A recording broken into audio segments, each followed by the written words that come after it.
আসসালামু আলাইকুম। শেয়ার বিশ্লেষণে আপনাদের স্বাগতম। আজকের মার্কেটে অ্যাডভান্স 153টা, ডিক্লাইন্ড 176টা, আনচেঞ্জ 65টা এবং ভলিউম 444 কোটি টাকা। ভলিউম কিন্তু খুব কমে গেছে, এটা বলা যাবে না, আরও কমার দরকার ছিল। আর এটা একটা ফেক ভলিউম। ইনভেস্টরদের সর্বোচ্চ প্রেসার দিয়ে শেয়ারগুলো কালেকশন করার চেষ্টা করতেছে স্মার্ট মানি।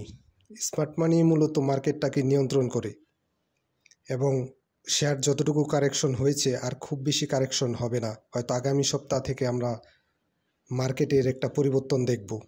তবে সবচেয়ে ঝুঁকিতে যে শেয়ারগুলো আছে সেটা যদি ক্যাটাগরির হিসাব করা হয় তবে সেটা অবশ্যই বি, কারণ অধিকাংশ বিয়ের ডিভিডেন্ড চলতি মাসে চলে আসবে।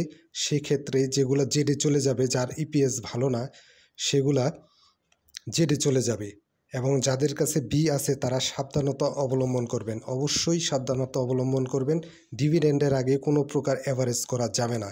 আপনি ডিভিডেন্ডের পরে সুবিধাজনক সময়ে অ্যাভারেজ করতে পারবেন। আপনি এখন যদি অ্যাভারেজ করেন, পরবর্তীতে দেখা গেল যে আপনার হাতে থাকা স্টকটি জেডে চলে গেছে, সেক্ষেত্রে আপনার অ্যাভারেজের টাকা প্লাস আগে যেটা দিয়ে কিনে রাখছেন সেটা দুইটাই মাইনাসে চলে যাবে।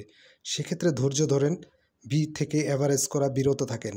বিয়ের শেয়ার এই সময় অ্যাভারেজ করা যাবে না, কারণ এই সময় বি ডিভিডেন্ড এই চলতি মাসে চলে আসবে। যদি ডিভিডেন্ড ভালো না আসে তাহলে আপনার অ্যাভারেজেরটা পুরাই বিফলে যাবে এবং দ্বিগুণ লস গুনতে হবে।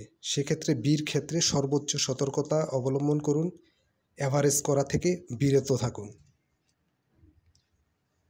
ধন্যবাদ।